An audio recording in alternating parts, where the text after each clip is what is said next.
All right, good afternoon, good afternoon, good afternoon. How is everyone doing today? What is going on? It is a beautiful day, beautiful sunny day here. And I just had to come on for a minute because I got something on my mind. And when I got something on my mind, I come talk about it. It's your boy, Damon, and I'm here with the DK and Tree podcast. Well, before I get on the soapbox, I just want to say, Ravens Commanders played the game today. Commanders, did y'all even show up today? I'm just saying. Even though it's preseason, I'm just saying. I mean, they only scored 3 points, and the Ravens blew you out 30 points to 3. Yeah, y'all need to. Y'all need to get better. Do better, Commanders. Do better.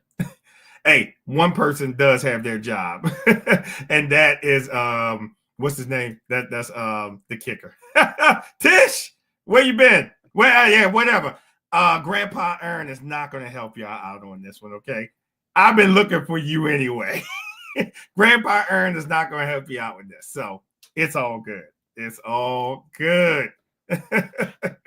Oh, yeah, I agree with you. F the Chiefs. I am totally with it. I am coming up there for the game on the 28th with the Chiefs. I will be up there. So I'm definitely coming up there to see that. But, I just wanted to come over here and talk to these Commanders fans for a little bit, just for a little bit, and say, hey, where they at? I mean, it's preseason, but hey, why not? Just throw some shade. Y'all take a L today. I mean, a serious L. And I was there live in the color, and they're asking me, "Hey man, can you do something about the Ravens fan?" Man, I'm a Ravens fan. I can't help you with that. But it is what it is. It is what it is. So, again, I just wanted to come on, just mess with that one for a little bit. But I came on here for my little soap opera today, and my soap opera is this. I told you when I run across things or when I see things or if anything comes up, it's really not good for me because of the simple fact that I'm going to talk about it because, it's it. Yes, football season is here. They better get ready. And if they don't get ready, that's just too bad. That's just too bad. So, my soap opera thing is basically this narcissistic people. Narcissistic people. And I wanted to come on here and talk about that for a second because here's the thing. When you're narcissistic or whatever, it really does not work out good for you being narcissistic or anything like that. It's crazy. Oh yeah, I'm definitely ready.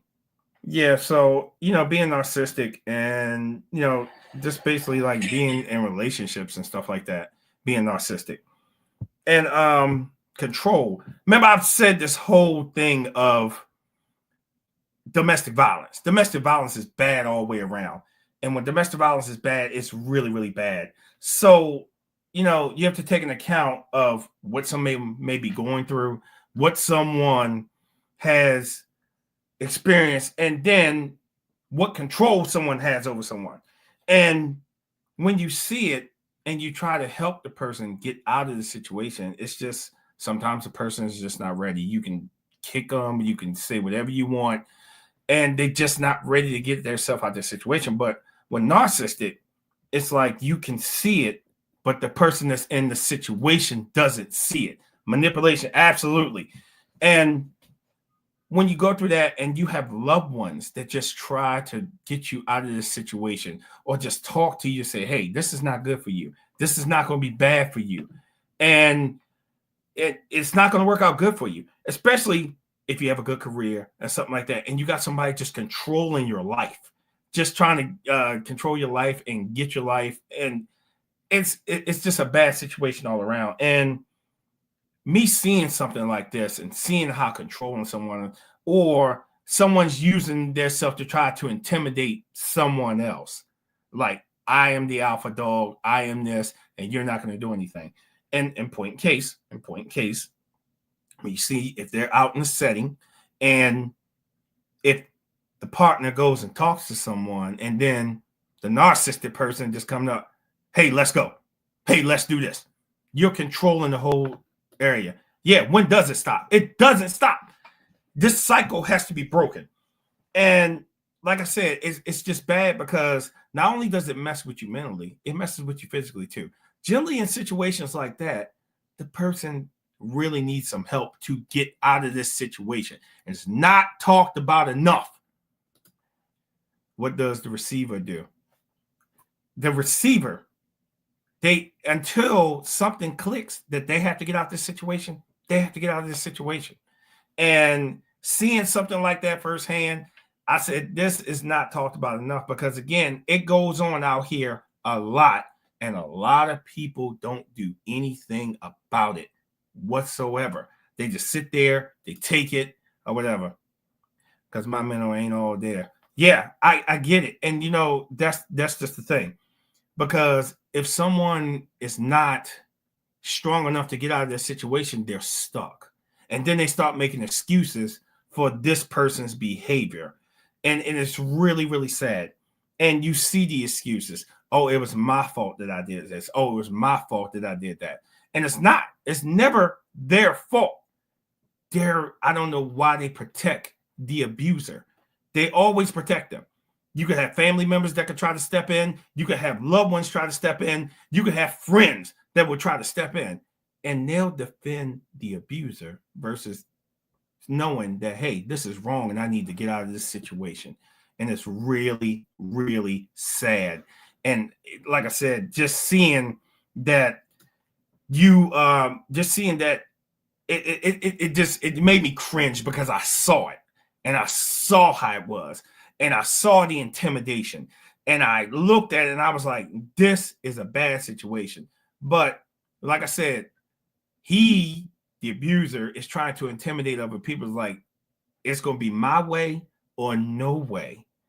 I will do something whenever I want, and this person will not do anything about it.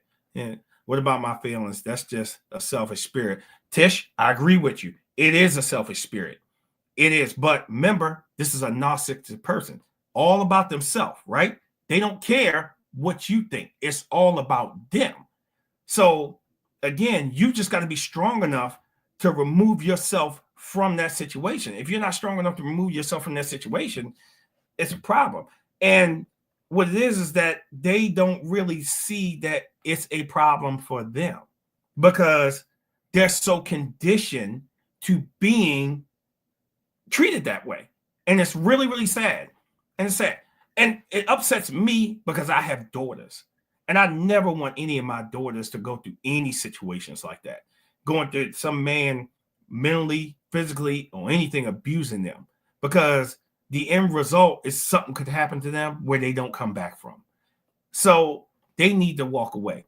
They have to acknowledge that, hey, this is not good for me, and I need to step myself away from this. I need to get away from this. I need to do better for myself. I deserve better than this, instead of putting up with it. But manipulation, and it's two sides of the street. Men do it and women do it too. And when they don't get their way, they manipulate you. They use you. They prey on things that that's going to mess with you. Or this is how I know he's vulnerable. Or this is how I know she's vulnerable. Let me do this. Let me do that. And the cycle never ends, because the narcissistic abuser keeps them in that web where they can't leave. And this is a cycle that really, really needs to be broken. And the simple fact that when they run across someone that's a man, they're not going to challenge them. Mental and verbal abuse is on the same level as physical. Oh, I totally agree with you. Because if you get someone up here, you got them. It is what it is. You get them here, it's all over. Because now they're defeated. Because you defeated them here. So now everything else is just like, oh, maybe it was me. Oh, maybe I was wrong. Oh, no, I walked into that wall. No, you didn't. And they get you to believe a false sense that you're the problem and they're the problem. And it's a problem that needs to be addressed. And then when someone steps in or whatever, what's the first thing that they do? They take the side of the person. That's when I've learned to be silent. Yeah, I get sometimes being silent, but being out of that situation is much better. Much, much better. And like I said, you just can't reason with them because they feel as though it's always their way. or no way. And like I said, to see this, it really hurt me because I have daughters and I would never want my daughter treated in that type of manner in any way because again, it just wouldn't be pretty because of the simple fact that I'm always going to defend my children. I'm going to defend them and you're not going to see your children hurt. So what's the same thing as your mom, your sister, your aunt, or anyone, cousins, anybody? If you know anybody that's going through a situation, they need to get out of it. But the thing of it is they have to acknowledge that it is a problem to get their self out of it. And that's one of the biggest problems that we have when you're going through this with narcissistic people, because they're narcissistic because believe it has to be their way or no way. Oh, you'll never be nothing without me. Oh, I'm this, I'm that. And it's a vicious, toxic atmosphere, and it's bad. And like I said, when I see stuff like that, I come share my opinion. And like I said, it's bad. They need to get themselves out of it. They need help. And if we know they need help, we just try. But again, until they're ready, it's nothing we can do. And it's really, really sad. Like I said, just seeing a situation like that, it bothered me on the inside. But knowing there's nothing you can do is even worse. It's even worse because, again, I look at that as that could be my mother, my aunt, my daughters, or anything like that. And they are just being, they're beating them down and they're beating them down and they're defeating them. And they feel as though that they can't get over that defeat on their own, or they always feel as though they're the problem. No, you're not the problem. They're the problem. You need to get rid of the problem so you can do better. And I even give something, past relationships I've even been in, where someone was controlling me, manipulating me, or whatever. And someone brought it to my attention and they got me out of it because they told me to take a step back and look at it. And I did. And I took a step back. And when I started pushing back, that's when we started having all the problems. Again, I just, if anyone's out there, anyone that can hear my voice, if you're in a bad situation, get yourself out of it, because I don't like seeing news stories on the news of domestic violence. I don't, because when narcissistic people, at least in domestic violence, because they're controlling the person, whether it's physical, mental, or anything, they'll beat the person down to make them feel as though they're the lowest form on earth and they don't mean anything. And I'm the only one that cares about you. And that's not true, because you have a whole bunch of family members out here that care about you, that love you, that's concerned with you, that will go to back for you and go to war for you. Go to war for you. Yes, Leslie, they will go to war for you.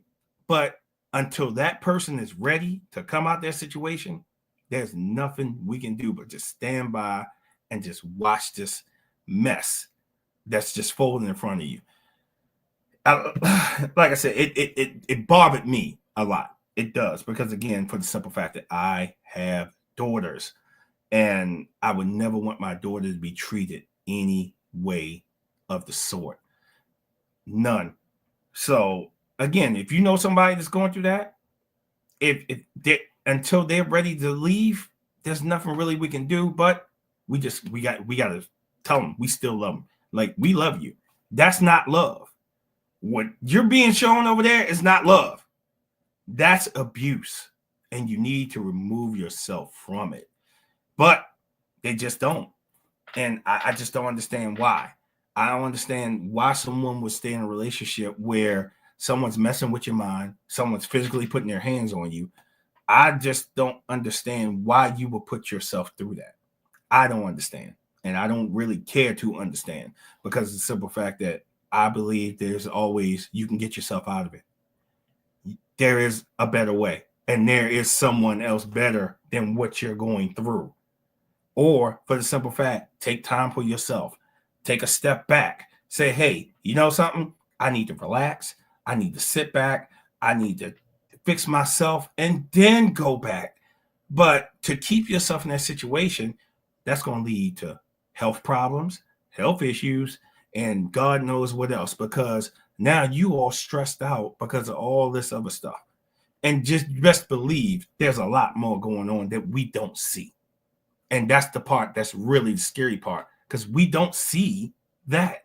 We don't see what's going on the other side of the door or on the glass or in the vehicle or anything like that. Only thing you see is when they pull off, when they take off. If one person gets out, the other person gets out.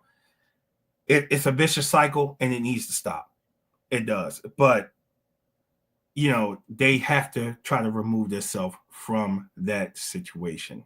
That's my 2 cents on the matter. Again, I just wanted to come on here and just touch on that really, really briefly, because it's heartbreaking. It's heartbreaking. It is, and especially when you see it in person, and there's nothing you can do about it at all. Nothing. And it broke my heart. It broke my heart to see, but it's just that person just has to move on. They have to get themselves out of it. They have to do something. They have to know that there are family members, there are friends and everything that love them. And I mean love them. And until they realize that, I think that's when it's going to get better for the person. But my prayers go out to them. But like I said, I just wanted to come on here and talk about that for a minute, because again, I'm really big on this domestic violence stuff. What up, bro? I see you up there on TikTok. Yeah. Again, it breaks my heart, especially like I said, having daughters. It breaks my heart to see that that's going on. And if any of my daughters is listening to this, again, I would never see my children hurt by a man at all. But again, until they're ready to get themselves out of this situation, it's really nothing you do. We just got to stand behind them and support them, but we just got to keep telling them that's not healthy for you. It's not good for you, especially when you have a good head on your shoulders, especially when you have a great career, especially when you have a lot going for yourself. And this dirtbag is just manipulating you.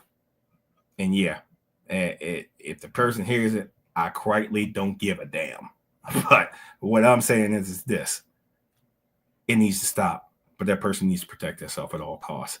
Again, that's my 2 cents for coming on here. But other things, like I said, I touched on football, and because football is coming. So start of the season is less than a week away, and every Tuesday, me and TJ, we come on and we talk about what happened in all the games. Starts Thursday, Philly and Dallas. Yeah, Leslie, yeah, she Eagles fan. So TJ's Eagles fan, so they're repping their Eagles, but they're coming on, and then next thing you know, it come on Sunday. All the games, Sunday night football. We be in Buffalo. Oh, I gotta give a shout out. 2 ladies I met today. They were from Buffalo. They was at the game today, and we said, hey, it's gonna be on and popping when we get up in there. So they saying they're gonna come on here if Buffalo beats us. If Buffalo beats us, they said they showing up. I said, well, when we beat y'all, because ain't no if. When we beat y'all still show up. So they said they're gonna come on. I appreciate them. Another thing I ran across today, it was a couple. They were driving in the car, and it was so funny. So the guy had on Commanders, and the lady had on Ravens. So he rolled the window. I gave the lady a high five. So that's right, Ravens all day. So it was funny. They told me, she said, hey, well, I gotta give a shout out to him because this is our first date. I said, wow, y'all went to a game together on the first date. I'm not even mad at y'all. I'm not even mad. So it was just pretty cool to meet a lot of cool people up there. And even the guys up in the suites. I was talking to some of them today. And what was funny, they were saying, oh, man, you got to get these Ravens up out of here, man. I said, wait a minute, man, I'm a Ravens fan. Nah, I'm not getting them out of here. I said, we came in here to handle our business. So that's what we did. We handle our business. It is what it is. But it's preseason. You got to have fun with it. But hey, like I said, at least one person has their job, and that's the kicker, because he did score the 3 points. So he does have the job. But again, came on here for that little bit. Please, if you know somebody in a bad situation, tell them get out of it. Please get yourself out of it, because like I said, witnessing something like this is really, really sad. And it's not talked about enough. It's just swept under the rug. People act like they don't care or whatever, but people actually do care. They do. And the person has to realize that their family cares about them. So, again, that's my 2 cents. I came on just for that quick minute. I appreciate each and every last one of you that's listening, all your comments. I appreciate you. Even when this reaches you later, I appreciate each and every last one of you that will listen to this show. Hey, again, football, week away. Go Ravens. Where you at, Tish? I know you want to throw some Steelers stuff in here. But, again, it's Ravens. Hey, I rep my team all day. Leslie reps our Eagles. TJ reps his Eagles. Tree reps our Cowboys. Hey, it's all good. But I tell you one thing we all have in common. We don't like the Chiefs. So, hey, I'm getting out of here. I appreciate you all. Hey, we will chit-chat a little bit later.